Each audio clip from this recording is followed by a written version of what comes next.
is the Conelrad Alert. Civil defense information will be broadcast at 6:40. West of the Rockies, you're on the air. Hello. Y2K, how can we prepare? Stop a few of their machines and radios. Throw them into darkness for a few hours. We are fighting for our lives. My family must survive. For 5 years, 1,000 gallons of gas, air filtration, water filtration.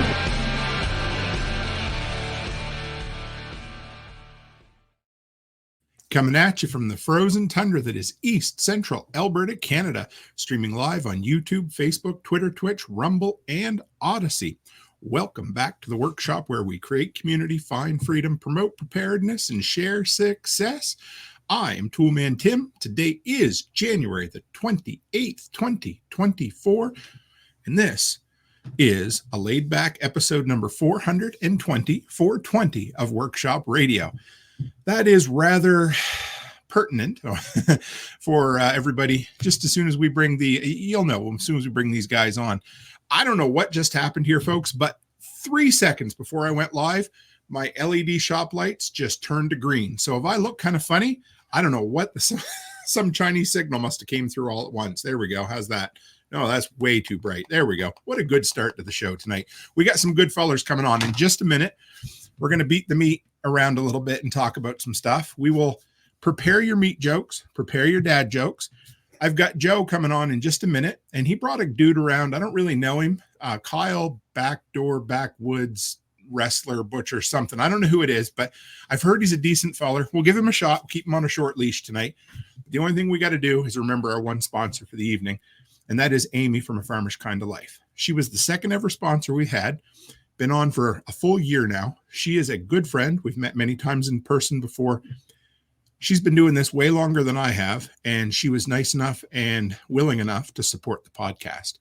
She's cut her podcast schedule back, but what she's done is she's compressed an hour-long show into about 20 minutes. So now she just gets the verbal ass beatings to kick out to you that much faster. But she does it in a way that makes you smile and think, she's not wrong. So if you're looking for something a little more motivational, something a little sweeter to stick in your old ear holes, then give her a go. It's A Farmer's Kind of Life podcast in all the places. So with that, let's bring on Joe and that other dude. Give me 1 second here. Hey guys, how are you? What's going on, everybody? Good. I'm going to bring you up. There we go. Yes, I'm not used to having three fellers on here. I look like a brand new rookie just getting started with the live stream this evening. So I haven't seen you, Kyle, since October. How you been? Crazy busy. Just running around with the kids and the shop and the farm. It's never ending. Not a bad thing at all. How's the missus? She's doing fantastic. She's on her way home from working this weekend. So you guys had any snow? To have her home. Huh? Have you guys had any snow this year? Oh yeah. We've had quite a bit. I've been plowing. We've been a little slow at the shop just because of the season, and it is what it is, but I've been plowing to supplement, and I've been making good money. Let's put it that way. Dude, there ain't nothing wrong with that. That's the beauty of being your own boss. You get to choose what the hell you want to do. And when times are lean, you do a little something else. And when they're rich, you just roll in the dough, right? Exactly. So let's go around the horn with the old Brady Bunch squares here. And who's the feller to your top left there? That would be Joseph Blakesley. And he is the new co-host of Meet the Critters. And where in the hell did you find him? I actually started commenting on Kyle's videos when he first started. Yeah. So he did the Backwoods Butcher thing, didn't he? Yeah, he did exactly what I did. You know what? There's nothing wrong with that. You know, I started by hanging out in the TSP Zello group, and people kind of got tired of me. And then I'm like, hey, I'll go on Nicole's show, and you comment, you become part of the noise, the background, and all of a sudden people are like, well, he ain't going to go away, so maybe I should make him a co-host, right? Yeah. Well, what it was, I remember now, I was in your live chat, Tim, saw Joe comment. I was real early on episodes. Like, I might have been in the top 10 when you started listening, something around that. Yeah. And then I think I subscribed to his channel. He subscribed back, then popped into one of my lives, and I was hungry for guests because I was 12 episodes into a podcast I had no idea what I was doing with. And then I think before you became a co-host, you've been on like 9 episodes of the show. It just clicked. It's Yeah. easy. I was his go-to guy when he needed spots filled in. So, But it's That's all right. we both came up fairly similar and like Mhm. butchering and stuff like that with a lot of the same mannerisms and stuff. So it's super easy to just bounce stuff back and forth, which is super nice. So, like I said, we don't really want to know much about Kyle, but no. Where'd you come from, Joe? I've had Kyle on a couple of times now, and he's told his story. Give us your elevator pitch of where you came from. yeah, born and raised in Western New York. Right now, we're located closer to the PA border. Tried relocating up to Missouri, but my wife didn't want to leave, so we got pulled back into New York and did tons of different jobs. Me and Kyle's been discussing it. Over the years, I've done a lot of different stuff. I'm just the type of person that wants to learn a little bit of everything. I do want to pause that. I'm the dumb one. He's the smart one of this new group. Like, So, you know what? I never mentioned this, Joe, but one of the traditions we have on here with new guests, we love to hear what was your very first job for pay? Very first job for pay, I was cutting firewood and stocking shelves at an Army surplus, a small Army surplus. Dude, Yeah. that must have been fun. Any good stories from your Army surplus time? That guy, he was a older Italian guy, just crazy. He always called, because my grandmother's Italian, and he's like, "Oh yeah, hey Giuseppe." That's all the time. That's all he called me. And he had the firewood business and the Army surplus, and it was a lot of fun. We had a good time. I was fairly young. I was only like 12 when I started doing that. And then when he went out of business and moved back to the city, started working full time at a local dairy farm. I did that I worked full time for him through high school, in between class and stuff. And then I went on to do a whole bunch of other jobs. So yeah. So how'd you end up into homesteading, farming? Do you do butchery too, or no? Yep. We just opened our own custom exempt processing shop here in Western New York back in November. We started doing deer processing. We just transitioned over to cattle and pigs and lamb and goat. So, yep. But I started in farming. Well, I've always had a natural draw to farming. I've always wanted to be a farmer. And then in 2015, me and my wife purchased our first piece of property. We got into homesteading.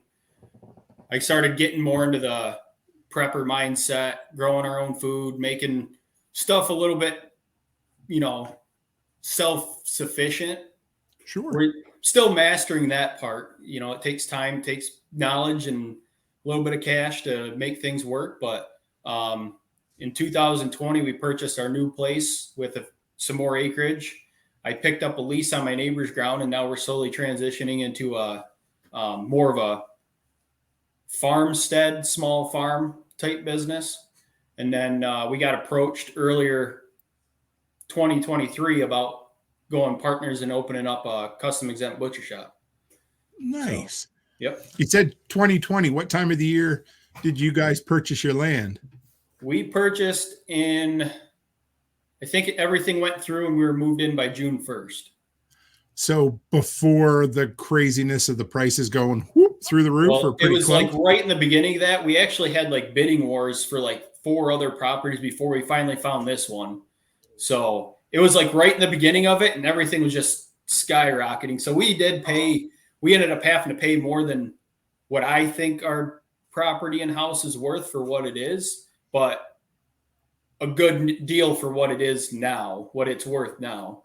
So, well, with all the imaginary dollars that have been printed over the last few years, you'll be fine. It don't really matter. it's all fake anyway now. Yeah, it's all monopoly money, right? So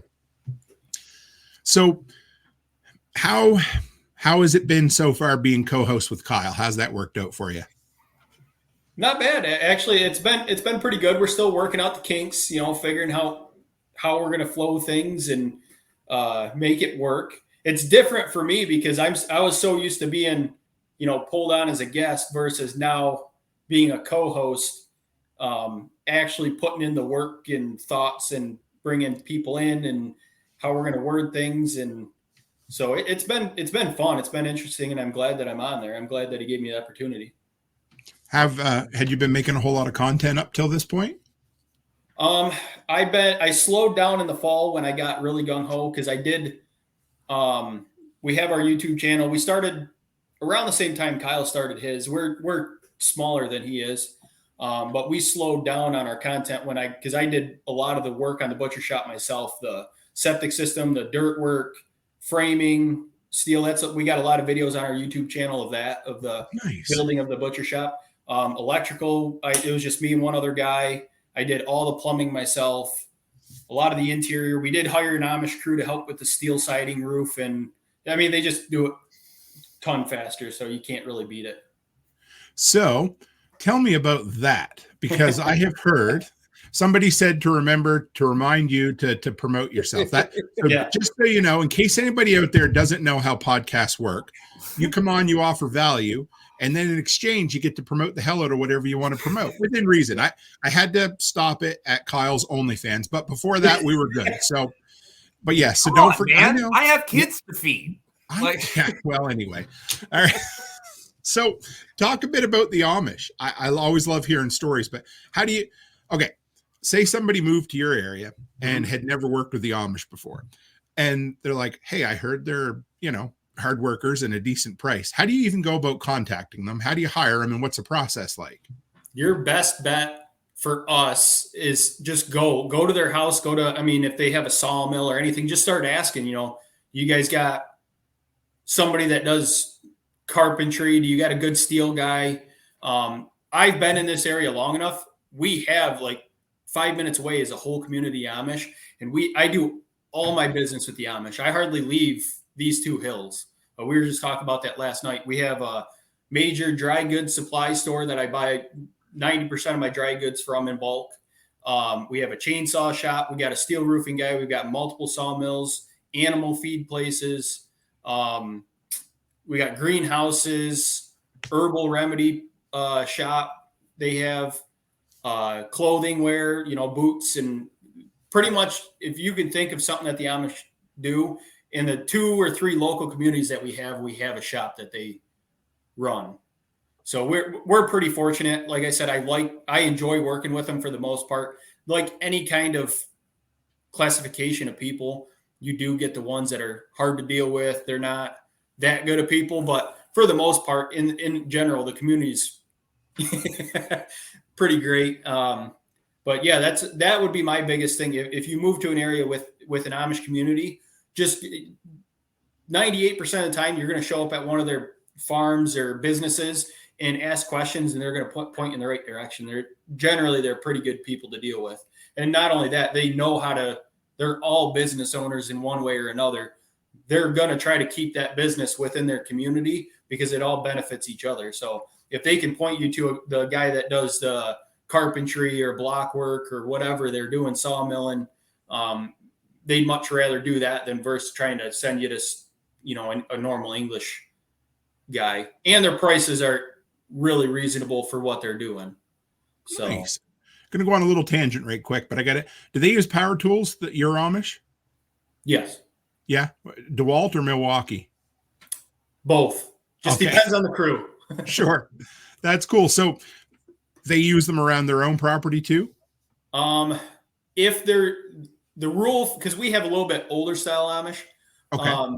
They can use it around their property if it's for whatever business they're doing. They can't use them for personal gain. So if it's a barn, anything like that, if they're in a hurry on their houses, they will. If they bring in a bunch of them together, they'll use the battery operated tools. But for the most part, they try to stick to the older rules. Cool. So, yeah, I don't know. I've always been interested. I'd love to. Yeah. Well, when Kyle was on last time, we had Adam from A Modern Frontier, and he works and lives down in Amish country as well. And I'd love to have a chance to. I know some of them are kind of camera shy, but I sure wouldn't mind doing an audio interview with one of them sometime. I think it would be. I love picking people's brains like that. Mm-hmm. All right, so I got a bunch of questions for you, but to the audience out there, anybody who has questions for Kyle or Joe, throw them in the comments. I'll star them and we'll work our way through it. Since it's wintertime and I'm already tired of being cold, even though, it's only been minus 46 here. So it's not like it's been like that cold, but it's there. But we'll start with Kyle. Let's talk about dealing with livestock in the cold, brother.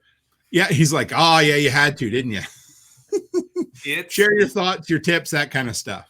It's an adventure. It's an adventure for sure. I mean, so I'm up in northern New Hampshire. I'm still taking offense to the comment you made in the chat the other day. I might as well be Canadian because I'm not.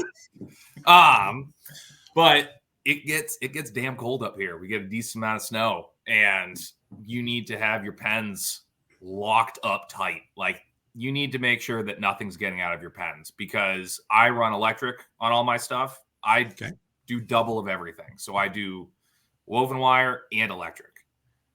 This year, I finally gave in to like all the YouTube people. It's like, you can have pigs in just 2 strands of electric. Like, that's all you need.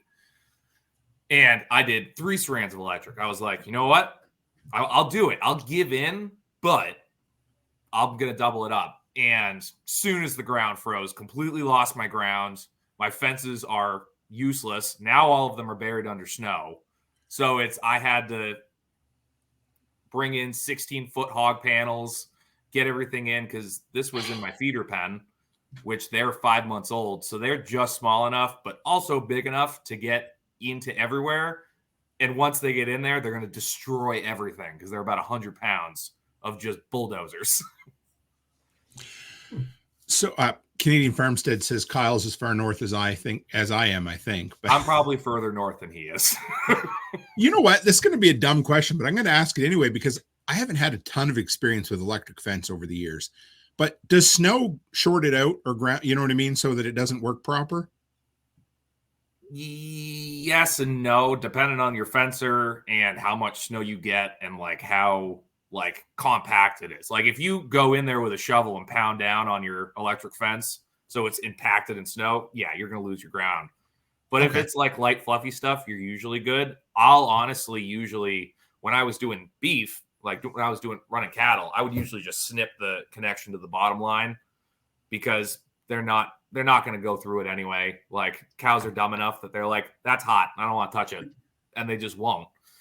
Some of them. I still don't understand your issues with that. I run 2 strands electric. Mine's turned off right now, and my pigs are in just fine.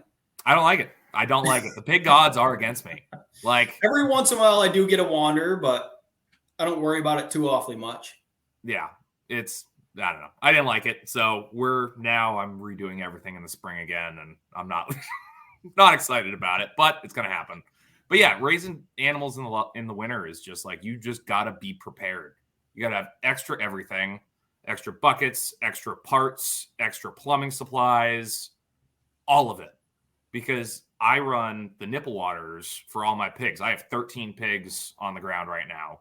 I have 2 nipple waters going, which, if people don't know what that is, it's a 55-gallon drum with, it looks like just those giant hamster nipples that you plumb in with PVC into the bucket, and they're awesome. And I've gotten them to the point where I can run them up until like 15 degrees, like with a water heater and stuff.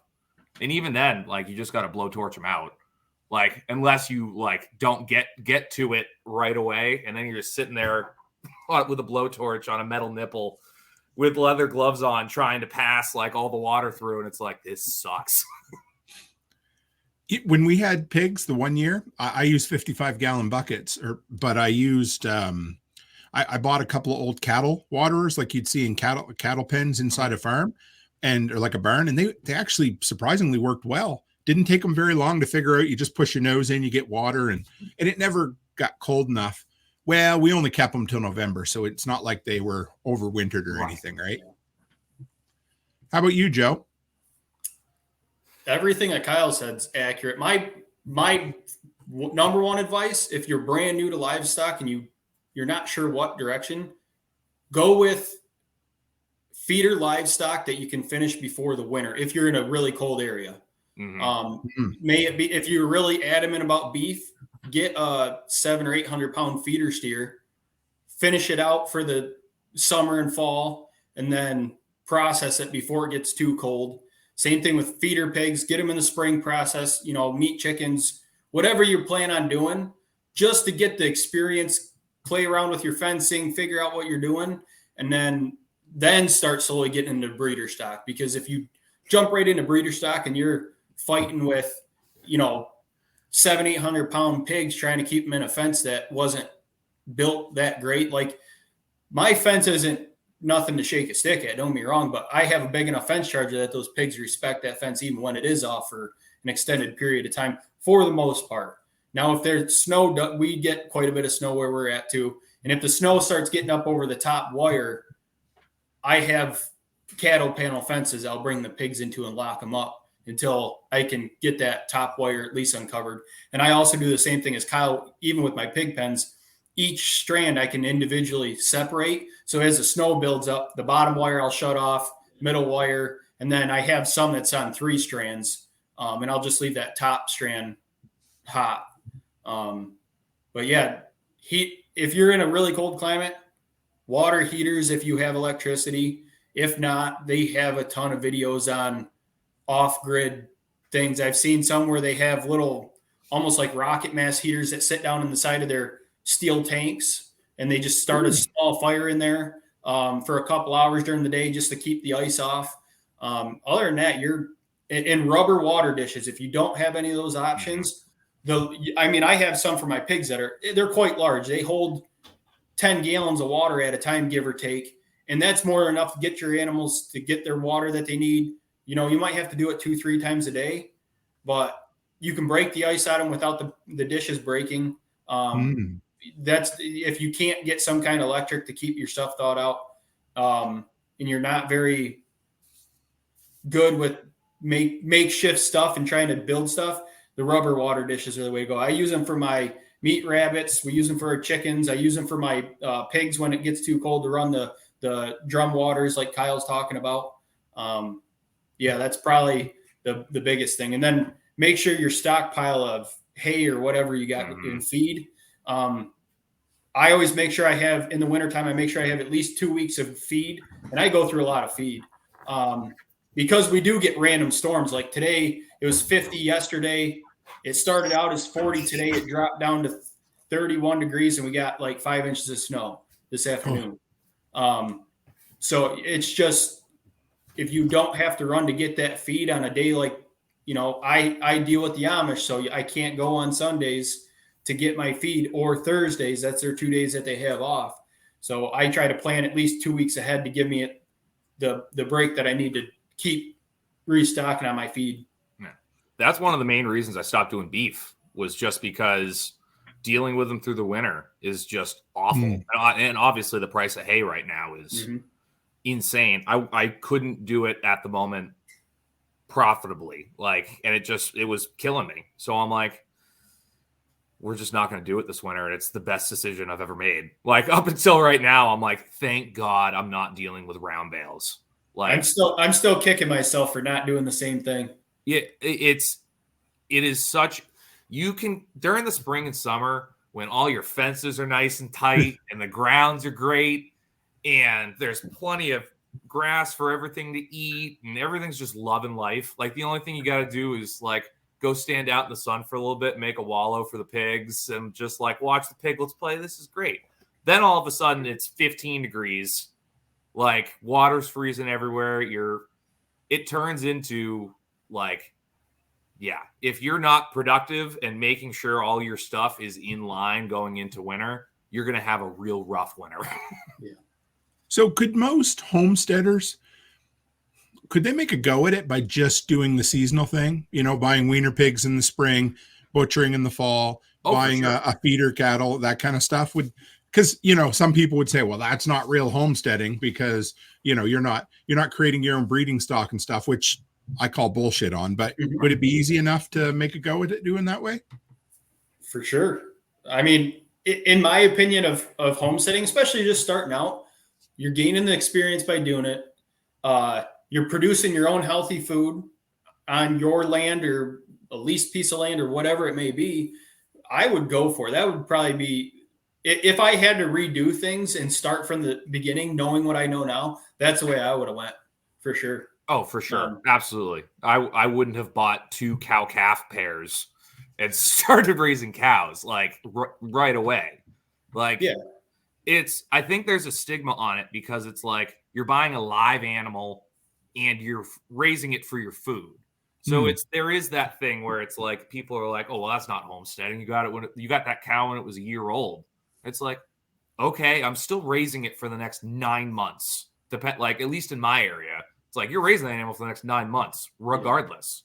So instead of looking at it like you didn't put in the work for that, it's like, no, I outsourced that and paid another local producer that raised this animal to the point that it is. And now I'm taking the lead on it. Like, you would do that with anything else. Like, you would look at when you're buying something like a product or something, when you're buying a phone, it's like, yeah, I'm going to go out and get the best I can to help me out with this and help me get going first. That analogy went nowhere. I lost it halfway through. I get it though, because, all right, I know we're going a little off into the homesteading and I'm good with that because that's kind of what I was thinking. But all right, if a feller is going into homesteading, do you think the myth of being 100% self-reliant, self-sufficient, do you think that's a bit of a myth? Because you were talking, like Joe was talking, you know, I've got the Amish community around me, and Kyle, same thing. Like, I can't always do everything myself. Is that something we need to beat out of people's heads, that you're like, it's okay to strive more towards self-reliance, but 100% completely is almost impossible? What do you think? I don't think it, especially in today's age, I don't think it's possible for 99.98% of the population. There's going to be that one person that they have nothing to hold them back. They don't have family. They don't have kids. They don't have a day job or something crazy like that where they can go afford to buy a small piece. I was actually watching a documentary about a guy in West Virginia that was 100% off the grid. He makes just enough money to pay his taxes. He lives off of everything he raises. And I'm sure he still has to go to the store and buy staples like salt. You're not producing that on your own. Right. Sugar. I mean, you can. I've gone down the rabbit hole when I had time when I was running my robotics business and I spent a lot of time in hotels. I did a deep dive into how much acreage I would need to be as self-sufficient as possible in my area. I looked up, and that was having a breeding stock of at least a pair of everything to produce animals, how much feed on average they ate, and how much of that I had to grow on my own. And then I looked up our area's bare minimum of, you had ideal soil conditions, but something happened and you were only producing so much grain. And I had it all figured out to, how much acreage one family would need to stay self-sufficient enough, but you still staples, salt, and lamp oils and stuff like that. If you're going to be off grid and you're not going to make your own batteries. I mean, maybe someone figured it out, but for the most part, you still got to find that supplies somewhere. So I don't think it's 100%. Yeah, I agree. Go ahead, Kyle. No, I've been saying this a lot lately. It's like the old stigma on like farmers and people who raise meat, like their own food and stuff like that, where it's even if you look back into like the 90s and movies and stuff like that, where it's like the farmer's just the hillbilly out in the woods that just whatever, has no money and is just sitting there doing his thing. You look at farming and homesteading and all that stuff now, you have to be like doing pretty well. Like you can get away with it bare minimum doing whatever, but the price of everything to get into farming is through the roof. Like it's crazy. Looking at feed, I think around here, round bales are the lowest I heard was $120 a round bale. And if you got more than 4 cows, you're going through that in 3 days. Maybe you might get 3 days out of it, depending on what it is. So it's like to even have someone walk into that is like, oh, wow, there's a barrier to entry to this now. Makes sense. Rachel, I like this one. Rachel Brown says, you can have a fully sufficient community, but not as a person. Yes. And I don't know, maybe as preppers, especially the fellers that come to homesteading from the prepper side of things, the lone wolf mentality. And I almost think it's a myth, because even if you look back 100, 500 years, it was all folks always come together in a community, whether it was a large extended family. I mean, my dad grew up, I wouldn't say completely self-sufficient, but they were broke as a joke. They still had to bring in inputs. They did as much as they could because they didn't have any money, but I mean, they still had to go for feed. They traded with neighbors, all of that. There's a reason they had a butcher, a baker, and a candlestick maker. Like, not every one person can do all of those things volume. Like, again, you can do it by yourself, but to what end it turns into? But then I'm just going to maybe, go a little further with it. There's a good chance you become a slave to what was supposed to bring you freedom at that point too, right? No. You absolutely become a slave because you're running that system in the red. Like, you're doing everything you can to make it as bountiful as possible, which means you have 1,000 different irons in the fire running from the garden to the pigs, to the chickens, to whatever you're doing to make it work. So I'm going to throw this out here. David Hosfeld said, you'll probably never mine your own salt. Now, that is probably true, but I'm going to play devil's advocate, because when I lived on the East Coast, I tried it. I mean, it was energy intensive, but we went down and got ocean water, boiled it out, and had our own salt. But there's lots of things around there that you didn't have access to. So everybody has something, right? And you shift it along, trade it along, and make it work. Well, that's the biggest thing, and kind of my pet peeve with some like homesteaders that are putting content out is like, this is the end all be all way to do this thing right here, whatever it is. Half of them won't work for me because I'm in northern New Hampshire and we're freezing cold for 6 months out of the year. And this rotation doesn't work because I only have 6 months of actual green grass. So I think there needs to be more people pointing out the facts, like, no, this is how you do it here. Like, don't go to millions of people and say, this is the way to do it.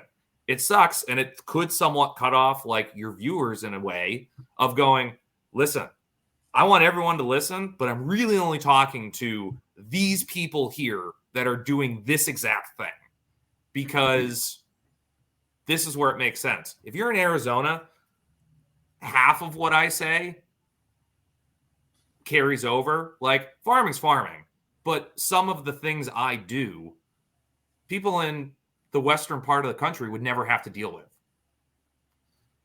But it's cool enough though, because there's enough folks on the East Coast, kind of New Hampshire area, that you'll have a big enough audience. And you know what? If you're teaching principles and you got a decent attitude, unlike yourself, you're going to appeal to a broad audience anyhow. So yeah, I say the same thing when I'm doing stuff like, this is how I do it.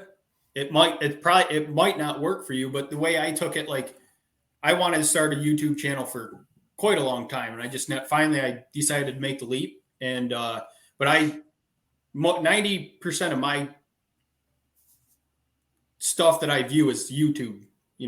I learned a lot, good old YouTube University from it. But, so a lot of the stuff that I do is just bits and pieces of what other people are doing. And I've tried different things and made stuff, mashed it together to make it work for me. Right.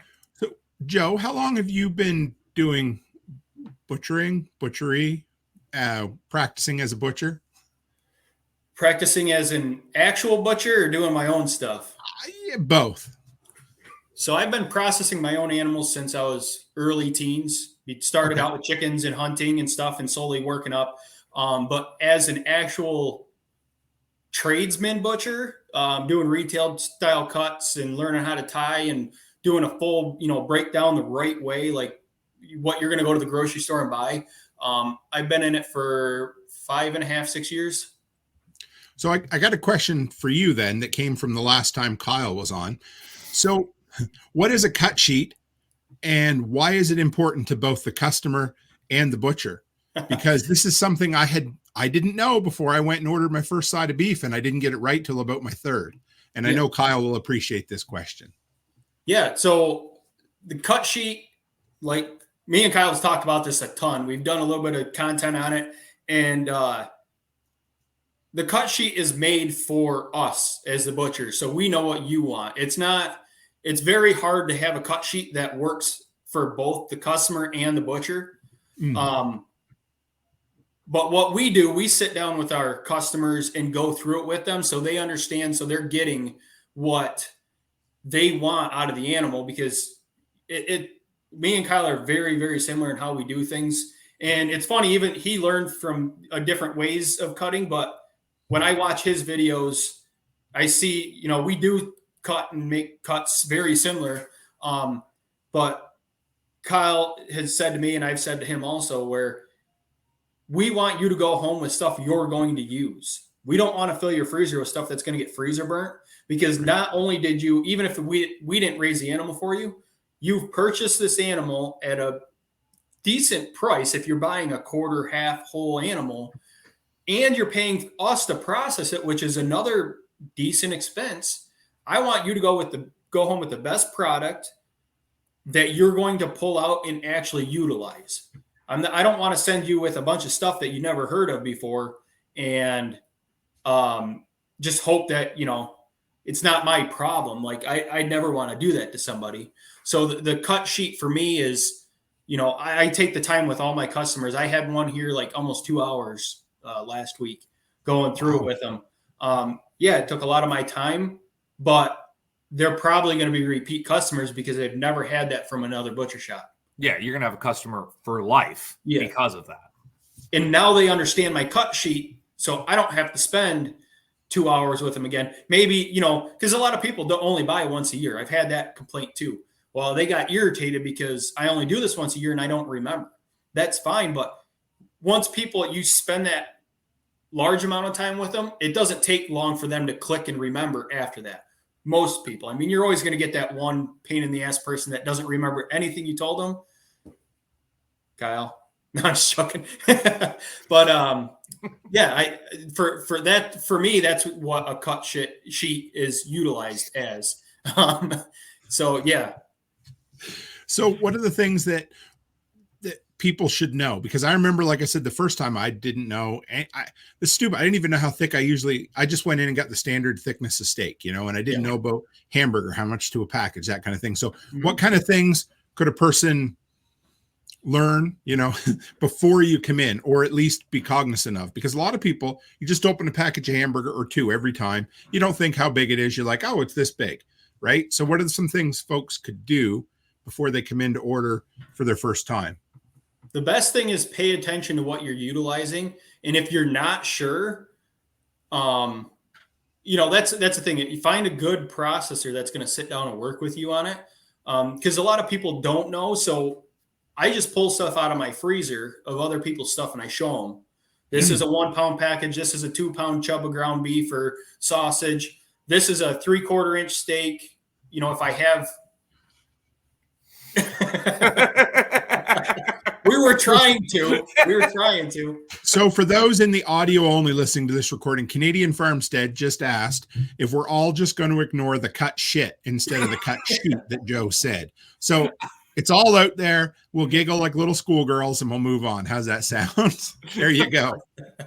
So I try to keep visuals. Like I told Kyle, and I'm going to send him some of the stuff when I get it done. I'm going to have I'm working on what to expect out of certain sized animals.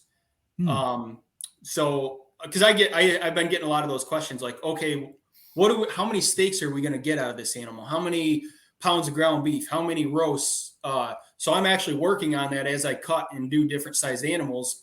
I'm going to put together with pictures how many steaks, just to help my customers and the farmers, because a ton of what I've been getting as a new processor is I've been getting a lot of people complaining. I think the butcher's stealing my meat. I'm getting it like at least once or twice a week. Yeah. So I'm also doing a couple videos on that, which is going to have in there, is the butcher stealing my meat? I've been working solely on them last couple of weeks, just to help the people. Okay, my steer's 700 pounds hanging weight.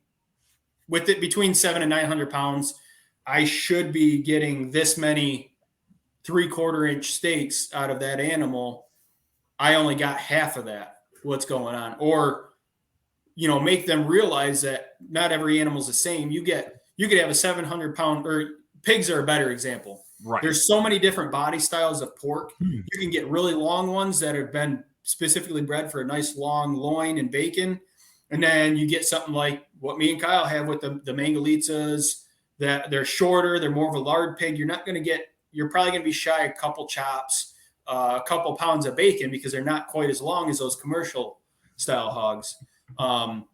So that's what, there's a lot of variables with it, and it's hard to give an exact answer to the people, but I'm trying to put together some kind of, this is kind of what you should expect. Don't take it to a T, but if you're short 12 steaks off that animal and you ordered them, okay, maybe that's a problem. Yeah, there's a problem there.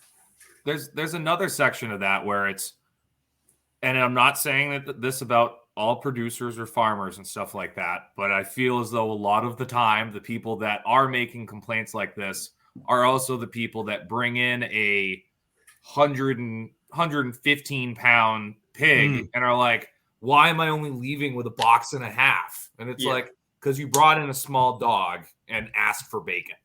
Like, that's why you're leaving with that. And again, I don't ever want to shame anyone for raising an animal or stuff like that, or like how it came out.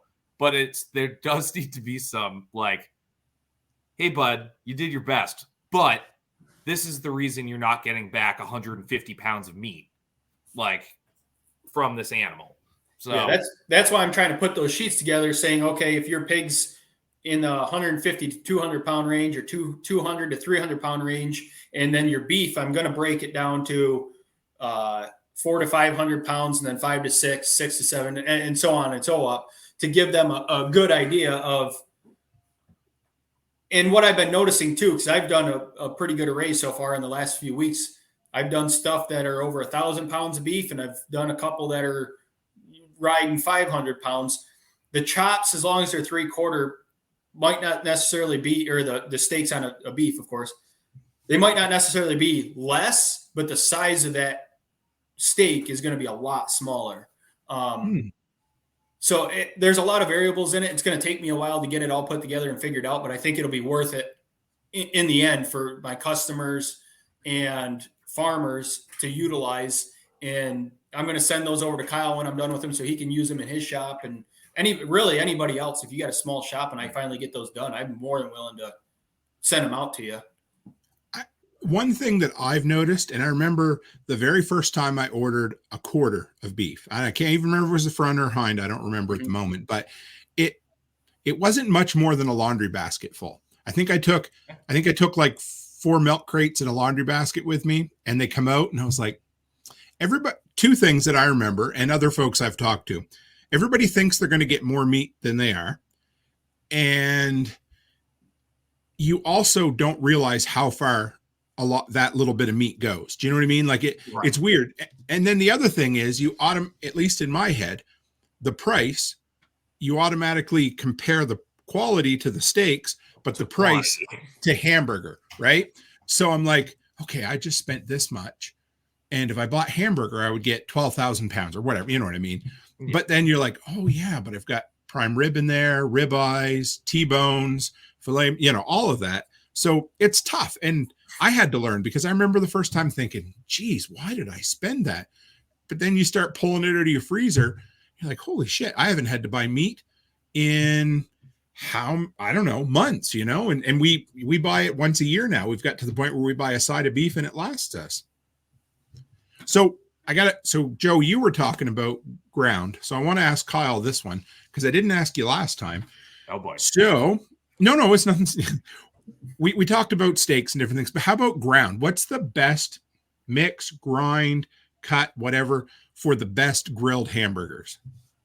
I mean, the chuck. I mean, I'm just going to go back to Old Faithful. This is the exact. I remember the steak answer from the last one. It was chuck. That's what I said. But it has the best marbling to it. It has the best fat to meat ratio. So you're going to get a perfect 80-20, 85-15 fat ratio there, where it's 85% meat, 15% fat. I did the math there for a minute. But yeah, I would go with chuck 100% of the time. I think after that, if you find brisket on sale for stupid cheap, you can trim down a brisket to have some perfect. Ooh. Now, you shaking your head at me?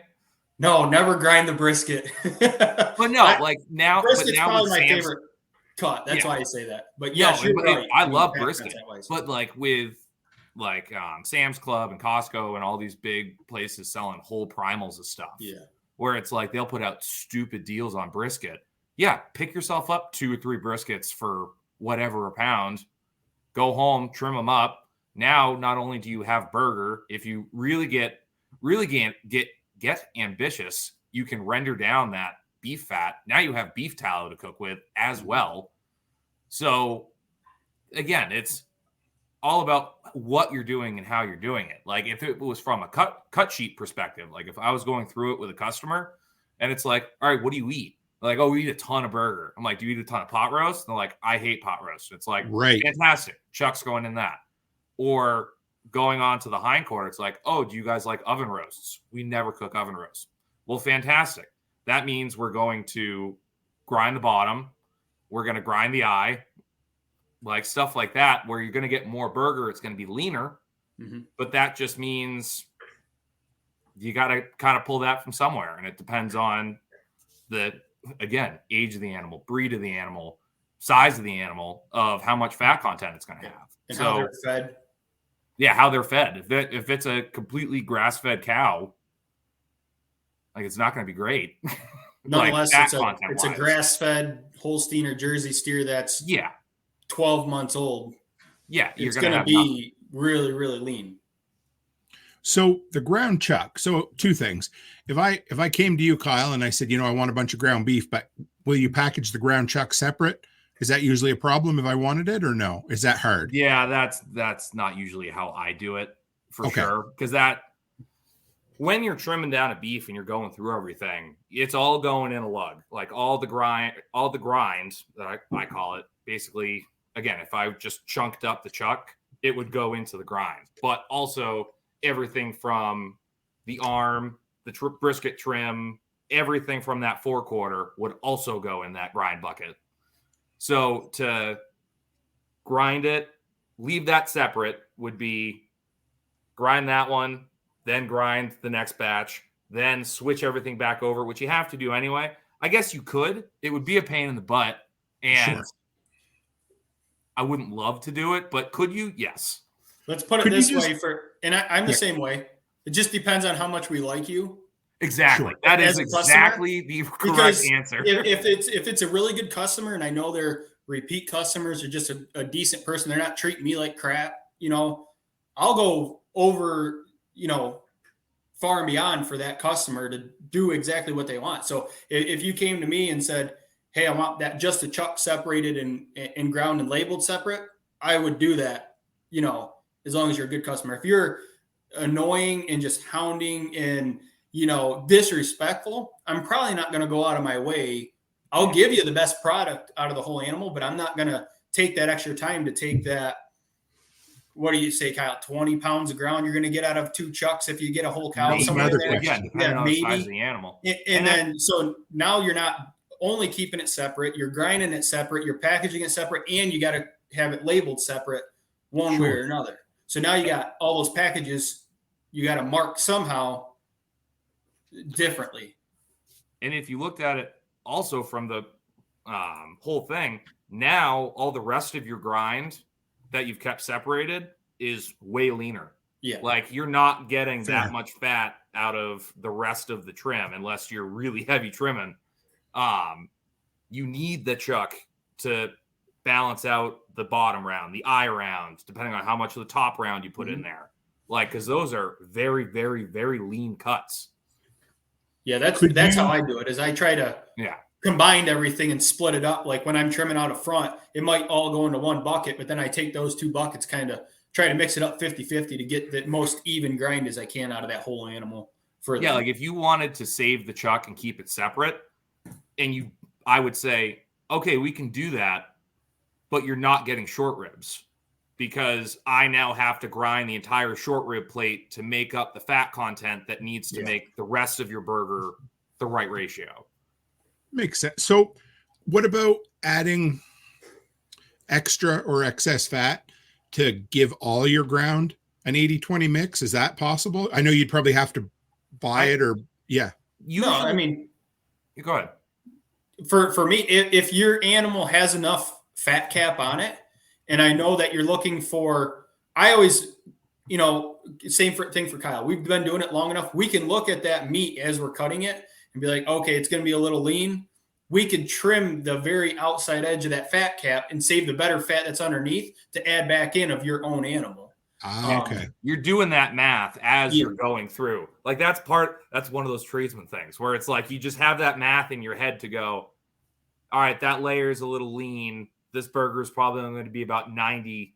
Like we need to heavy trim a couple of extra spots or if there is just enough fat on it, it's like, all right, cool. Well, there's just a giant chunk of fat to help mellow everything out. Obviously, chunk it up and spread it throughout, but you can make ends meet. Unless, again, it is that grass-fed Holstein in the middle of January. Like, yeah, you're probably not going to get a super, super fatty grind on that one. So, all right, then we talked about grind this time. And last time I asked Kyle what his favorite lesser known or just favorite cut of meat was that wasn't, say, a ribeye, for instance. And I'm going to give him your answer because, but it was a chuck eye, right? That was basically what you said, a chuck eye. Yeah. So Joe, you mentioned a brisket. What else? Or is that your favorite overall, or? Brisket's my favorite. Like if I'm going to any smokehouse, I always try the smoked brisket. And my brother's a chef, which now he's a butcher. We had him on the podcast 2 weeks ago now, Kyle. I think so. It was the one right before the Prime Act. It was the one right before the Prime Act, yeah. So, and our grandmother was full-blood Italian, so we're used to really good food. So when I go into I always critique how the meat is flavored. I don't put barbecue sauce on it right away or anything. I always try just the meat plain. And most places I have a very hard time getting the flavor in the meat. They always put the flavor in their sauces, especially up here in New York. Now, when I was down in Mexico, the barbacoa that they make, hands down, that's my favorite. It's usually made out of cheek and tongue from what I was told when I was down there, from a beef. And it is amazing. The spices and stuff in there, you don't have to put anything extra on there. A little bit of lime on top. If I could find someone to give me like the perfect barbacoa recipe, I haven't found one yet that I could replicate what they were doing authentically down there. So what is it like? Is it like a taco meat or like a chop? Yeah. Okay. Yeah. It came all shredded and they just served it in the soft tortilla shells that they made. It was very, very good. Slow cooked or fried, do you think? So I was asking the one guy that we worked with how they actually made it. Traditionally, it's beef cheek and tongue with a bunch of their local seasonings, and it is wrapped in cactus leaf and cooked in a pit in the ground. Their traditional one. It's if I could figure out a good recipe to at least come close to mimicking it, that'd be You awesome. could try it in a Dutch oven, like in a Dutch oven on the wood stove or something like that. Yeah. Or like over a fire outside, like if you had one of the outdoor ones. That's the way to like replicate that without digging a hole. Especially this time of year. Kind of sucks to try to dig this time of year. Yeah. I don't know. It got soft over the last couple of days for us. Yeah. Oh man, we've got a frost. We have a frost line here of 10 feet. So oh my God. Here I was mentioning about 4 feet. I dug my water line for the butcher shop 6 feet. Like where I grew up in Nova Scotia, it was 3 feet. I moved out here and I wanted to put underground water storage. Mm-hmm. So I called and they said in our area, it was just over 10 feet. So the top of the underground water storage would have to be below that 10-foot line. So that's forget insane. Yeah. I mean, that's bomb shelter territory, dude, if I'm going to dig that deep, right? So Byron Roberts says, if I have to put sauce on smoked meat, someone cooked it wrong. Exactly. Yep. That's so what I was getting at with that. Oh, Joe. How about steak seasoning? What's your guys' go-to? I don't think I asked you last time, Kyle. And yeah, Chris Dixon said not this year. He's right. It's been way above seasonal, except for that 2-week period. But we'll go with you first, Kyle, and then Joe. What do you, if you had to pick one, what do you like? I'm a salt pepper guy. Salt, pepper, maybe a little garlic powder. Possibly some adobo if I'm feeling fancy. What is that? It's like a Puerto Rican, like spicy rice kind of thing. It's delicious. Oh, okay. So it's got like salt, pepper, garlic, basically salt, pepper, garlic. That's the base of it. And then they just add a couple extra seasonings to it. Okay. That or Tony Chachere's. If I got some Tony Chachere's, which is like a Cajun seasoning. I'm a spicy guy. Like I like my stuff with a little bit of a bite to it. Don't even. I can see you smirking up there. Put it away. How about you, Joe? I caught it halfway through. For me, salt. I don't use pepper so much just because the kids always complain about it. But salt, garlic powder, and onion powder. I keep it simple. If it's good quality meat, you shouldn't have a problem with the flavor of it. For me, mostly because the kids, I like a little bit of spice and stuff, but it's just as easy if I season it all the same and cook it, to appease everybody in the family. That actually torturing my kids with spice since they were babies, so now they're just used to it. Joe, you've been great for leading into other questions. So you said as long as it's a good cut of meat. So let's back up a little bit. What can you do to a cut of meat that maybe isn't ideal? Maybe it's a little bit tough. Maybe it's whatever. What would be your suggestions to improve it? The biggest thing, slow cook, low and slow. Season it the way you like. And if you have a good source of tallow or a really good source of raw butter is my favorite, just because we do have dairy cows. Some kind, just to add more moisture into there and slow cook it. Honestly, you try to put something like you're not going to take a chuck steak and throw it on the grill and sear it for 2 minutes on each side and cut it up, and it's probably going to be chewy for me. How I've cooked it. Sure. So chuck eyes, the actual little chuck eye, they're actually probably one of my favorite steaks. Oh, we always joked it was like the welfare ribeye, because nobody knows about it. I have a lot of customers that they're like, "What's a chuck eye steak?" And so I explained it to them. I'm like, it's not going to really mess up if you want chuck roast or chuck steak still, because you got that very small area that it's coming out of. So I'll take that off. I'll take chuck eye out, grind the rest of it, and then they still get roasts and steaks and whatever out of the rest of their chuck. So, how about you, Kyle? Yeah, Same? when in doubt, crock pot on most stuff. Like, okay, people need to get more adventurous with the crock pot and start cooking more stuff. Like, I always suggest shanks, especially during deer season. Take your shanks, and for those that don't know, that's like this section of the leg, and it's, again, if you put it on the grill and tried to just bite chunks out of a shank, you'd be really upset. But if you put it in the Dutch oven on the wood stove or in the crock pot for 9 hours with a bunch of onions, and you make French onion soup with it, and all the meat melts off the bone, ooh, it's amazing. Like, I would much rather have all of the crock pot slow cooked Dutch oven cuts over ribeyes, stuff like that. Like, when we only put a half a beef in our freezer this year. We sold the other half, but it's like all my ribeyes and stuff like that, I did them either boneless and did them like 1/4 inch thick so I can cook them for breakfast in the morning, or like stir fry. Like, I think I stir fried the strip just because I was like, yeah, I'll eat more of this than strip steak.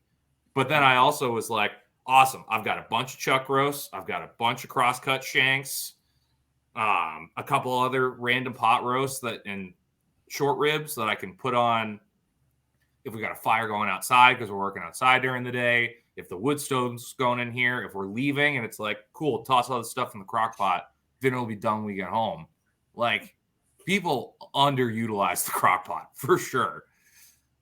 Well, even Instapots now. I still don't trust them. It's a game changer, especially if you have a super busy schedule and you are like us. And I mean, I go over to the house for lunch now, so it's a little bit easier. She'll remind me to pull out something for dinner. But even then, you get a larger piece of meat that's going to go in the crock pot anyway, and it's not fully thawed. Ingredients in the Instapot, 30 minutes to 45 minutes, it's done. I mean, and it comes out, with the pressure cook and everything, that's been a game changer for us in actually having home cooked meals versus eating out, when we'd be behind. Because a lot of times we don't eat until 7, 8, 9 o'clock at night. We still got to get the kids ready to go to school in the morning and the whole 9 yards by the time we get home and settled in. So what about an air fryer? You guys, we use an air fryer for a lot of shit around the house now. We actually kind of moved over from the Instapot to the air fryer quite a bit, but you guys use them in any way at all? I still don't have one. I have neither. I think we've gotten both of them and then given them away before they've gotten out of the box because we were just like, funny. I'm the only one who cooks, and then I just am stubborn and don't want to learn a new thing. And I'm like, this is fine. I know what I'm doing. And then they just get given away, and then everyone's like, these are the most amazing things on the planet, and they're going to change your life. And I'm like, I'm fine. We use our air fryer a lot. We're actually talking about switching. I want to go back on the carnivore diet. My wife wants to try a keto salad diet, and we're trying to eliminate like red dye and stuff from our kids' diet. So we were talking yesterday, I think it was, on the phone about how to utilize that stuff, but still have a healthier diet. So I want to try some like air fried vegetables for the kids, something to kind of change things up. I've been looking into different recipes to appease the kids and want them to stay interested in a healthier diet. And our kids eat fairly healthy, but they're kids. If there's candy sat in front of them or, something like that, they're going to snatch it up. We're just trying to make a healthier diet for us so we all feel better and have, more energy and get rid of brain fog and all the other crap that comes with it. So, it's not in the air fryer. Chris Dixon just said, do not do broccoli in the air fryer. Whoops, wrong one. There you go. But I will say this isn't in the air fryer, but one of the things my kids loved, and I fell in love with it. We did it for a long time. We kind of got away from it, but was asparagus on the grill, on the barbecue. So you'd put it in a bag with some olive oil, salt and pepper, shake it up, and then make sure you put it lengthways so it doesn't fall between, because I'm pretty bad for that. But just put it on there and get good char marks on either side, just long enough to soften it up. Oh, man, the kids when they were younger, they would eat that right up. One of my favorite. Yeah, we do. I do it similar like that, except for we have a small cast iron griddle I'll throw on there beforehand, and I throw it on that. So I don't have the issue of it falling through, because I do the same thing. I'll not be thinking, I'll be flipping it, and all of a sudden lose one down through the grate. So always fun. Let's go back to the community here. We got a bunch of comments and things. Kyle, and yes. We have this at the house. We've tried it. You ever try Slap Yo Mama Cajun seasoning? I have not. I have heard of it. I found it looks like seasoning salt, but it's got a good little pep to it. Like, I'm going to say that a person who doesn't like spice would not like it at all. For me, it's a good heat. Love it. Yes, absolutely. What about you, Joe? You ever tried that or no? No. I'm not huge into the heat. I'm like a plain Jane with the salt and stuff. I'll eat it if someone makes it. I'll definitely try it, but it's not a go-to of mine. Cabot Porter says, I'm hearing you don't like grass-fed. Why? I don't not like grass-fed. Okay. I've said this a lot for our area. So kind of like bouncing back to what we were talking about before, where you are in the country, things are drastically different.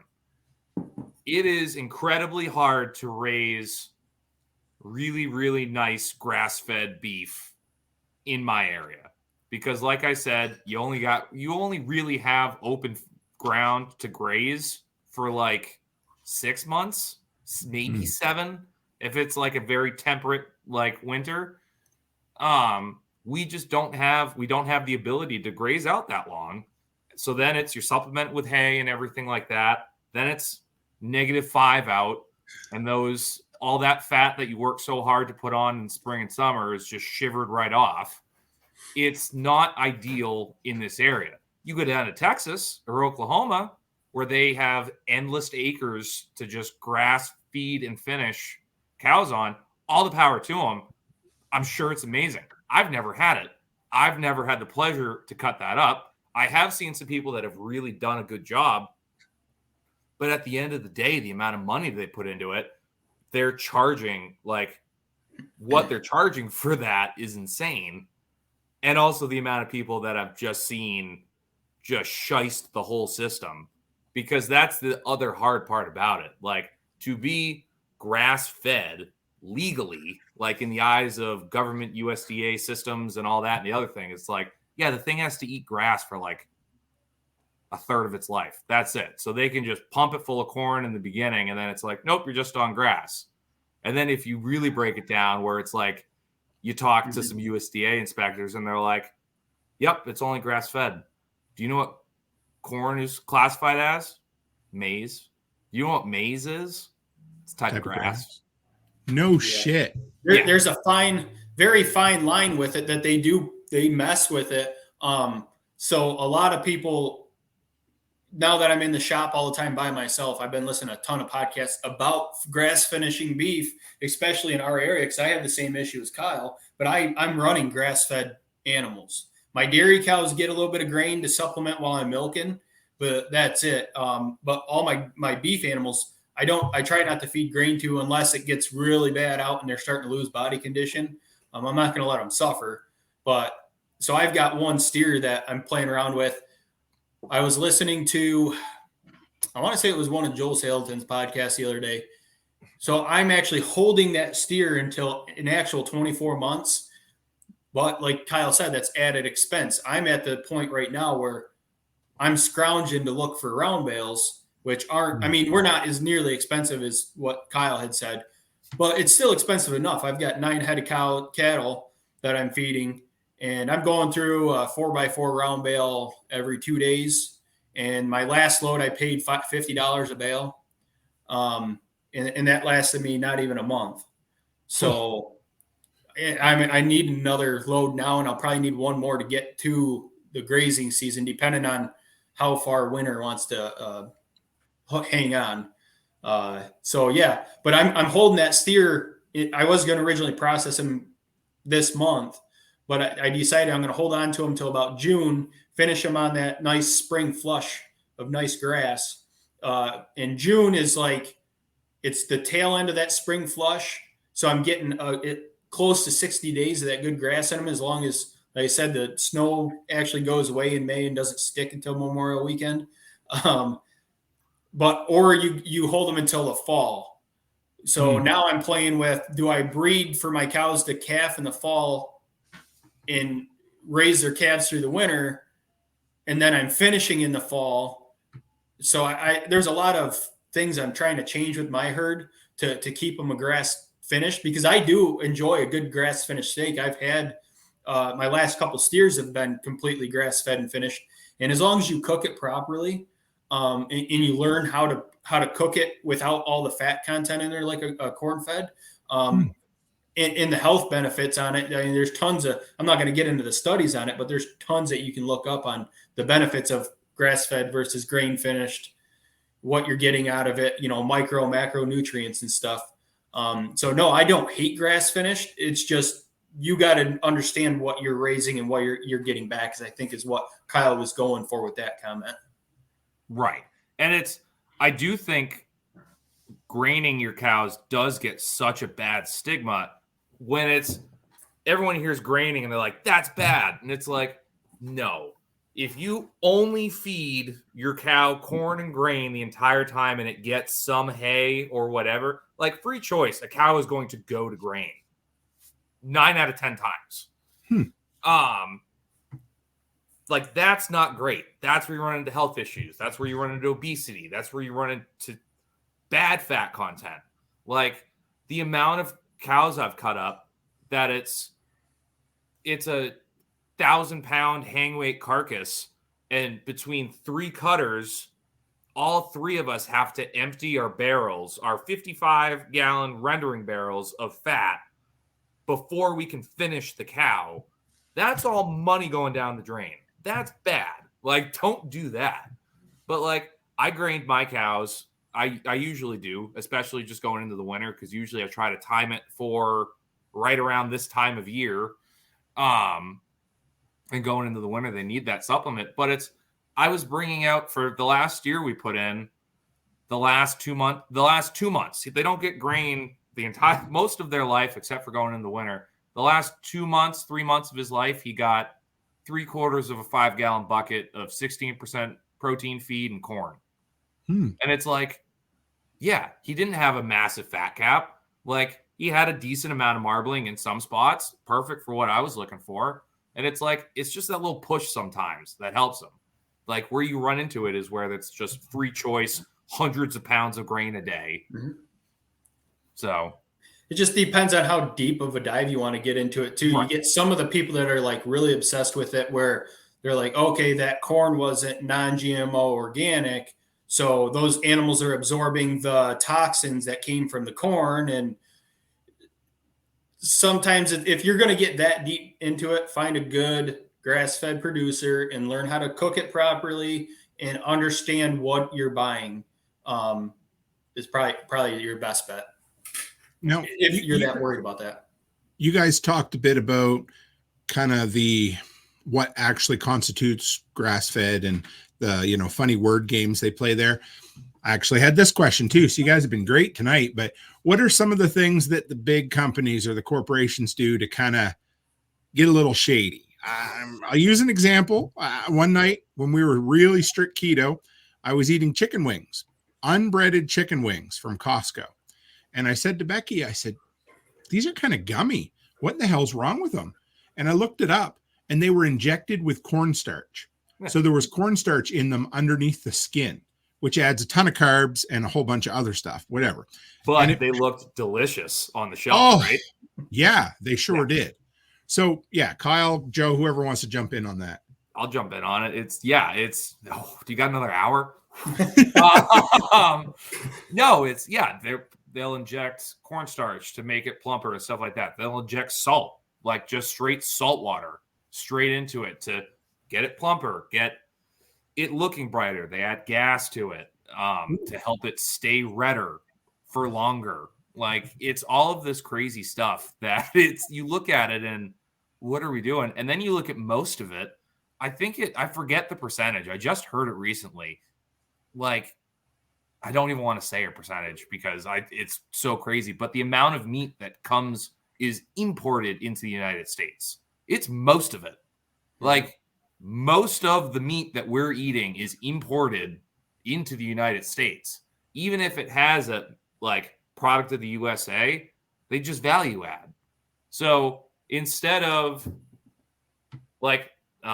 they'll send in an entire freezer trailer of chucks. Well, some guy takes a chuck out of a box from Uruguay or Brazil or something like that, cuts it into steaks and trims it, puts it in a tray. Congratulations, that's now that's a U.S. product. Wow. So, yeah, most of the meat people are eating in grocery stores is not grown in the United States. Like, the only way to make sure of that is if you know the guy that does it. In today's day and age, the only way to feel comfortable with that, or unless it's their major marketing where it's like, no, this is our farm in Georgia. If you want, you can come see it. If you don't believe us, we're here. That's the only way. Yeah. Yeah, that's a big thing, is getting, and not just all the stuff that Kyle covered, but the word play on labeling, cage free. There's probably still in large chicken houses. They're just not in cages anymore. Organic, they only need a certain amount of outdoor space to get sun. They're still on concrete. They're still in confinement. They're not out free ranging in beautiful grass pastures like you'd assume the organic label to be. They're just like you said, Kyle, with the stuff coming in from overseas. Once it goes through that commercial slaughterhouse, it gets a USDA stamp on it. it's not, the only thing they did was cut that primal down into certain cuts and repackage it. That's it. Nothing else came from United States. The biggest thing, I'm getting more into and trying to advocate more is find a local farm. If it's feasible, not everybody has local farms where they live. I understand that. But if it's feasible and you can, find a local farm that you can go and visit. Most places aren't going to be, shut you out. If it's a good, reputable farm, they're going to, we'll show you our animals. And they'll talk your ear off about what they're doing and trying to produce. Most of us are begging to. Most of us are begging for because we don't get to leave. Person. We don't have that human interaction. We don't get to leave. Most of the human interaction because we're here all alone all day. Yeah. But also, it's like, I know Joe's the same way. When you start getting into the genetics of our animals, again, you better have an hour to have a whole bunch of useless information that you're never going to utilize in your life to be in your head. Because as producers as well, it's like we put all of our time and energy into these animals, and we want to make sure they're being raised correctly the right way. And the benefit of us being butchers is we see everything from start to finish. So when we start playing with genetics, like Joe mentioned that we've got Mangalitsa in our herd, which is like you go into the pig groups and you start throwing around Mangalitsa, that will split a room immediately. That will absolutely split a room. And it's like I'm on the fence with it. I know you are. I know you are. Qualities, but I'm on, I'm starting to transition away from the Mangalitsas, but I want to keep a little bit of that blood in there for their mothering ability and the marbling that they do and having a little bit of extra fat on the carcasses. Well, I keep saying it. They're like, so for just somewhat backstory, Mangalitsas are a Hungarian breed of pig. If you've ever seen the super curly furred, like they basically have curly hair all over their body. They look like sheep. The meat quality is amazing. They're delicious, but they take 2 years to grow out correctly, which if you look at a Yorkshire, which is babe, like if you've ever seen a pink pig, it's a Yorkshire. You can grow a Yorkshire to 300 pounds hang weight in like 7 months. Mm-hmm. So there's trade-offs there. And I'm trying to trademark this, but it's like Mangalitsas are like cayenne pepper.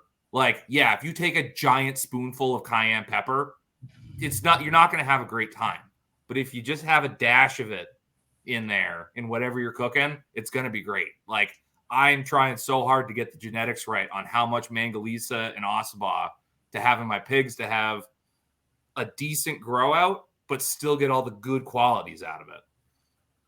So I got another question for you. I kind of had this in the notes and somebody just threw it up here in the comments. And Cabot Porter said, Jack Spirko from the Survival Podcast has said a bit about the organs indicating health. Are you guys looking at that and what are you seeing? Oh, for definitely. Sure. So you could tell a lot about how the animal's raised and the kind of health it was in by the organs. Once you do it enough, especially with our experience in the USDA, I always paid attention to what our inspector was picking out.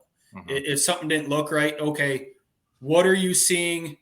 What's wrong with it? Exactly what's wrong with it. So I know, and we've got a lot of those talking back and forth with Tiffany in the groups and other people that have processed that they have questions about it. So I know what pneumonia in an animal looks like now. I know what liver flukes look like, or worms, the organs are. Yeah. Sometimes I've seen it in there where the pigs just they have the complaint. Oh, that pig wasn't growing well. He always was like really down on energy and stuff. And when I processed it, the heart and the lungs and the liver had like a hard crust over them. Like it was inhibited. I don't know exactly what it was. It was one that I did on, just crazy stuff like that. Yeah. So yeah, if you know what a healthy organ looks like and you process an animal and the organs don't look healthy, take pictures of it and then go and research after you get them cooling or whatever ask questions and stuff. It never hurts. It's always a learning experience for sure. But yeah, definitely. Organs can tell you a lot about how the animal's raised in the whole 9 yards. Even in a confinement animals versus pasture raised. Everything's completely different. Not everything's different, but things will be different sized because things aren't being used in the manner that they're supposed to be used for because they're not tearing up logs and turning over dirt and stuff like that. Yeah, just the color of the organs. Not necessarily that it wasn't healthy, but you see a liver from a confinement pen animal versus a liver from a pastured. I've noticed there is a darker, richer color, not in just the meat, but the organs from a pastured raised animal that getting out there and getting those micro, macronutrients, getting grubs in an instance of pigs and chickens. So yeah, I mean, in general, if you learn that, you can tell if the animal's healthy and good or it had some kind of issues with it.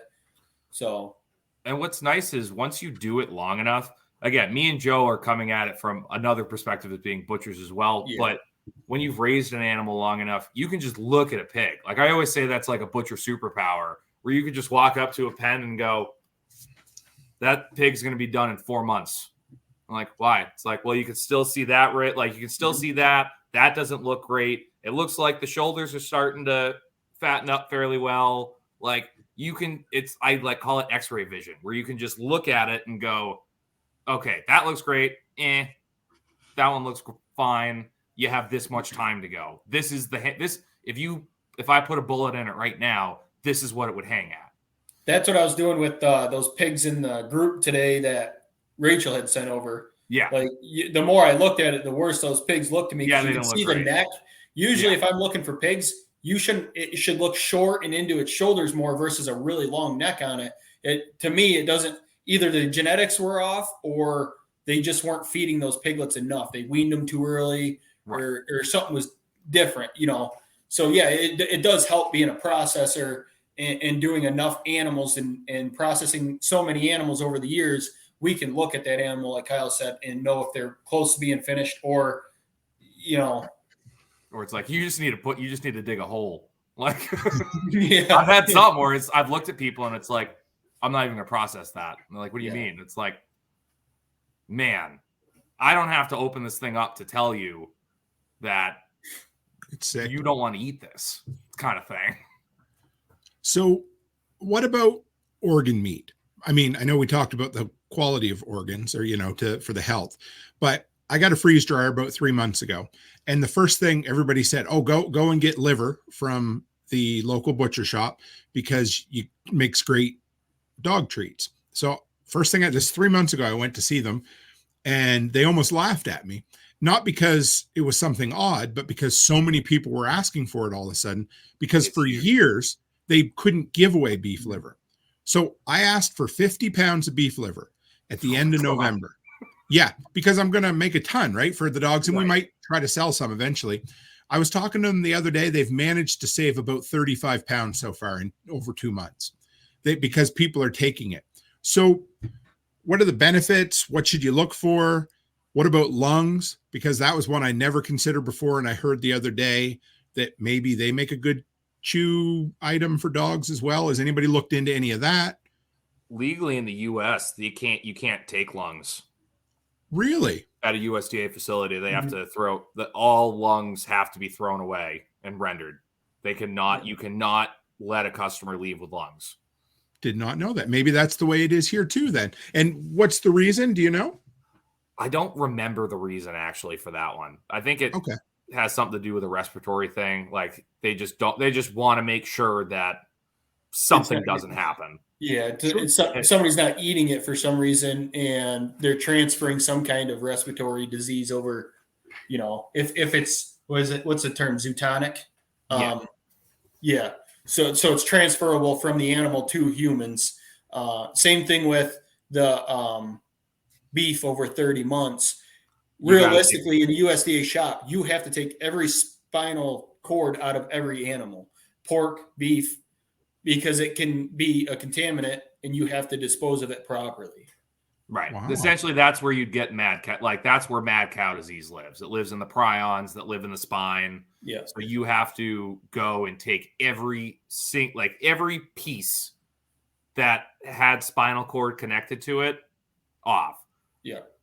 But let me just go to, like, the thing that I hate about it, and it's you look at the USDA and you're like, what are you talking about? So prions are where mad cow disease happens. People have it too. That's where they get Jacob Creutzfeldt disease. Essentially, it's the same thing, puts holes in your brain. To cut, like, bone and ribs, you got to make sure that the spinal cord's out of it. If you're cutting T-bone steaks, porterhouse steaks, you got to make sure the spine's out of it. So all your porterhouses are super wonky. Mm-hmm. Fun fact about prions, they have to be burned at like 2,000 degrees Kelvin in order to kill them. Like, there have been surgeons that have performed surgery on someone with Jacob Creutzfeldt's disease. The tools have gone through the sanitizing solutions 5 times, and the prions are still on the tools. Would you like to know the HACCP plan for cleaning up after an SRM beef? You wash down your table with 180 degree water. Yeah. So So I see where you're heading with this, but what's the answer? Is it more stringent regulations, less, or what, or not worry about it? The answer is, yeah, make sure the spinal cord's not in the steak, and make sure you're working clean, and pay attention to the animal. Because also, more than likely, you're probably going to be able to tell if your animal is not healthy going in. Yeah. Like, there's so much, like, we need to make sure everybody's okay and make sure that you make the right decisions on this. And it's like, or we can all kind of take a little bit of power in ourselves and go, yeah, that you shouldn't eat that. Mm-hmm. Like, I'm an expert. Don't eat that. It's not going to be good. So I want to read this one from Off-Grid Ping there. He said, I went to give blood, and they told me since I lived in Scotland from 85 to 88, I may be a carrier of mad cow disease. May explain a thing or two, he said. Many years ago, our premier in Alberta, which would be the similar to your governor, he was also a cattle rancher. And that was right at the height of mad cow time. Oh. And yep, a reporter asked them one time, what would you have done if the one cow that showed up in Alberta had landed on your ranch instead of somebody else's? And without skipping a beat, he said, I would have shot, shoveled, and shut up. And yeah, I loved it. I was like, okay, sounds good. Moving on. Well, and they did fix it to an extent, like the system, but it's, again, you look at all of these facilities that it's massive amounts of animals going through. You have a massive amount of carcasses and everything that now you have to deal with all this. They're like, we're losing money on this shit. Like, we need to figure out what we can do. Like, I can make money with this. So they grind it up and just fed it back to the cows. Like, it's protein meal. Like, that's what a protein meal is. The only difference is now is there's a way to do it. I don't remember the exact, like, where it all goes, but it's like, yeah, beef byproduct goes to pork. Right. Pork byproducts goes to chicken. Chicken byproducts goes somewhere else. Like, whatever the animal is, they're not getting their own critter, like their own species in their protein meal, but there are places that are still doing it. Like, you have to be able to get rid of all of that rendering somewhere and not lose your shirt if you're a massive corporation that's busting out 5,000 head of beef a day. I mean, it makes sense, but I think probably a lot longer than, North American society's been around. We kind of knew not to feed like animals to like animals. You knew shit happens when you do that. It makes sense, right? There's also a thing to it where it's like pigs, it kind of is what, like, pigs eat meat. Like, they eat meat in the wild, like, a lot. Like, if you dropped a liver in one of our pig pens, our pigs would kill each other to get that liver. Right. 110%. they can digest it. You all of a sudden give just ground up cow to a herbivore that has 4 stomachs. Like, that's where you get these cancers. You get these growths. You get Jacob Krupp or like mad cow disease. That's how that happens. All right. So I got one more question for you tonight. So I know it costs money. If you want quality beef, you have to pay for it. I get it. Everybody should know that. However, everybody's on a budget too, right? So when folks come to you, or whether they're going to Walmart or Sam's Club or whatever, or going to their local butcher, what are some ways that the guys that you could save money, or what are some things that they could do to mitigate the cost a little bit? And I know it's a tough one, but you start, Kyle. What do you think? I think going into it, it's hard because it's hard to explain to people the savings that they're getting. The savings that you're getting when you're buying a whole animal, you kind of touched on it earlier, is you're getting the whole animal for the same price. You're not paying $26.99 a pound for fillets or $16.99 a pound for ribeyes and $3 a pound for burger or whatever. You're getting everything for a set price. So over time, you're saving money. But when you walk in and you got to hand over a check for, a couple of my pigs were over $1,000 this year for just the pig, not the processing. And it's like, that kind of like throws people of like, excuse me? And this is all we're getting? So you just kind of have to go into it with an open mind of like, we're spending this money, but in the end, it's going to be worth it. So what about if you haven't got a relationship with a local butcher, or you just don't live around one? What about, and I know it's not always great to talk about, but what about going to a big box store? What are some of the ways that you can save money without, sacrificing quality?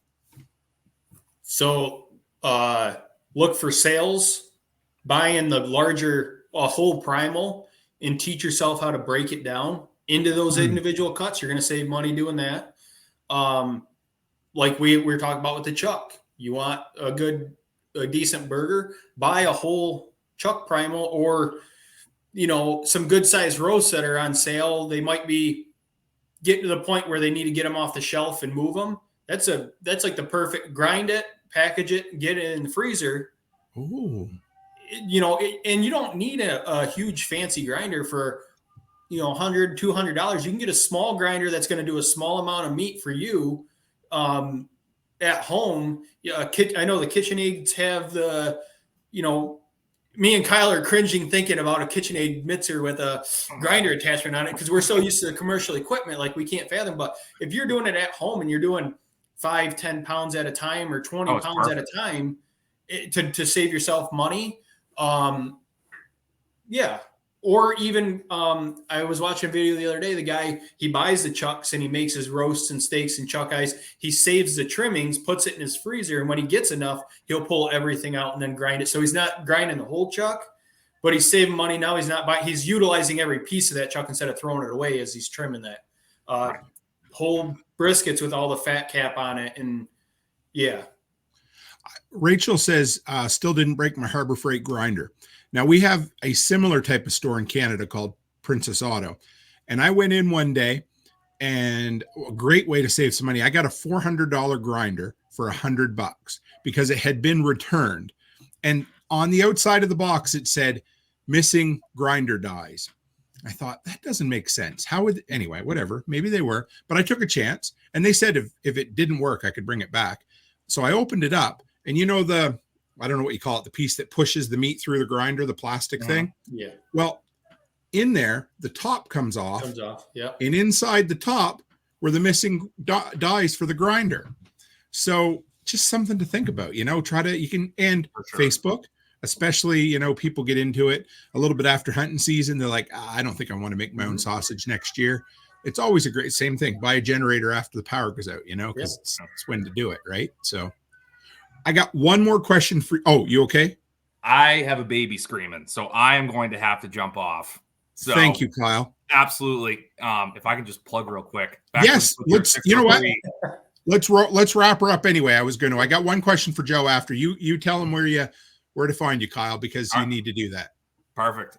You can find me at BackwoodsButcher603 on everything.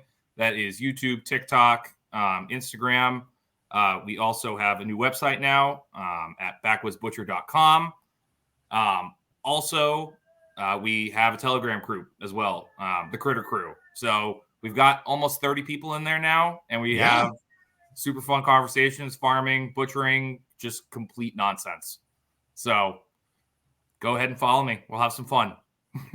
Thank you, brother. We'll have you back Absolutely. on. We'll do another. I love these. These are a lot of fun. So, for sure. All right, Joe, we'll see you later. See ya. Take care, Kyle.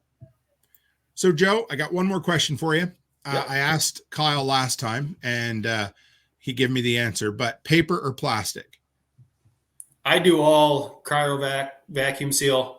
For me, I've done both. I've worked in shops that's done both. And there's ways to make the paper last. Like you use like a saran wrap type material over the meat first, paper wrap it. There's nothing wrong with that. And it does last. You're still going to have some kind of air in there.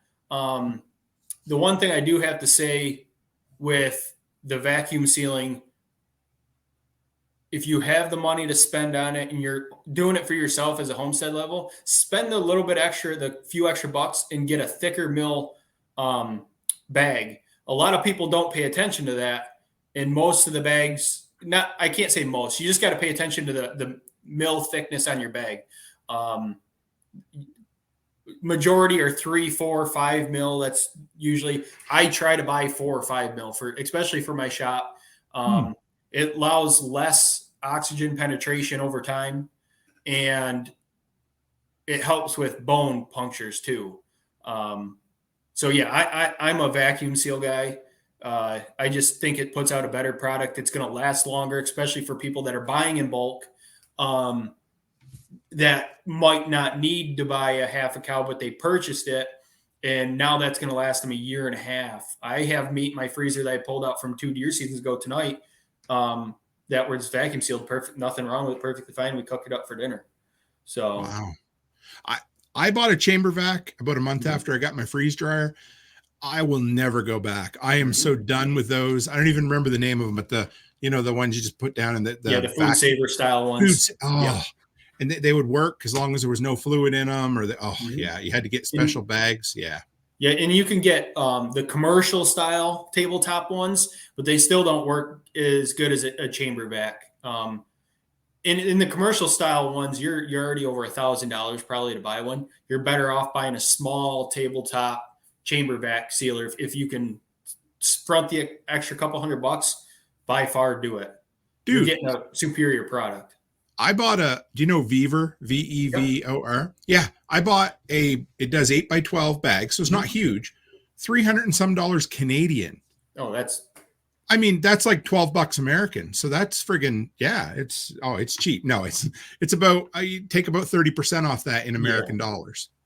Yeah. Which isn't that's actually a super good price. I haven't found any that is that cheap, but yeah, the one that I bought for the shop is the biggest single chamber commercial unit I could find through the company. And that does very large stuff. But like you said, you get a small one that does most of your roast size. For a small family, you're probably not going to have roast, if you're processing a whole animal down and you're utilizing it, you're only going to have 2 pound roast. Take 2 out of the freezer if you got a couple extra kids at home or something like that. You can make it work. And the chamber vacuum sealers, the way they work, they can pull out, I think it's like 98 or 99% of the oxygen out of that package versus I think it's like 60 something percent for the tabletops. Right. If I do remember correctly, I can't remember. I'm just trying to pull stuff off the top of my head. I haven't researched it in a while, but yeah. And going back to the old fashioned paper, basically zero with paper, right? Yeah. If you're going just paper, if you look at the old charts on how long to keep the meat in your freezer, I think it's like 2 or 3 months for beef and pork. And they're basing that on a paper wrap.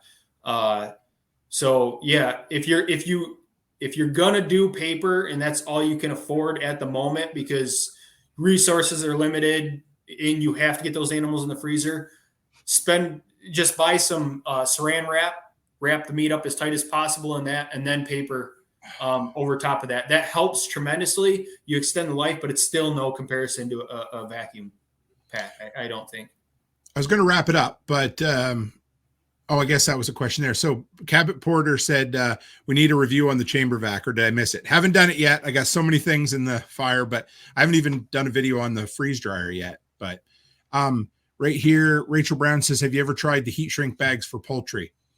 Have you tried heat shrink at all? Yeah, I did that for poultry. The problem with it is when you're doing whole birds, you still have that whole air cavity inside. So with the chamber vacuum pack, you're pulling more of that oxygen out of those birds. If you don't pay attention to that, they work and they work nice. Don't get me wrong, but you're not going to get that all the air out of the cavity of that bird. You're just pulling the air out around the outside of that carcass. So you still have to contend with freezer burn the longer you have to hold those birds. So I've had that complaint from different people about. I got to the point now where we don't utilize whole chickens more than our broke down carcasses. So what I do, because we don't use the livers and gizzards that much unless we're feeding them to our dogs, we use some. But when we're doing large batches, we take the animal, the chicken right out of the plucker, and I'll break that thing down without even gutting it. It saves me time, unless you're using the carcasses for stock, then of course gut them. But even if a gutted bird, once you get efficient at it and breaking them down, you're going to utilize your product a lot more.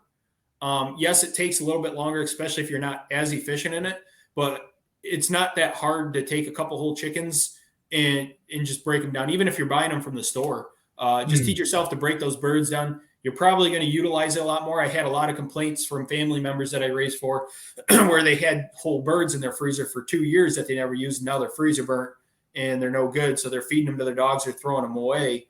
So I'm a big advocate on what are we going to use those products the quickest, the fastest, and getting the best product.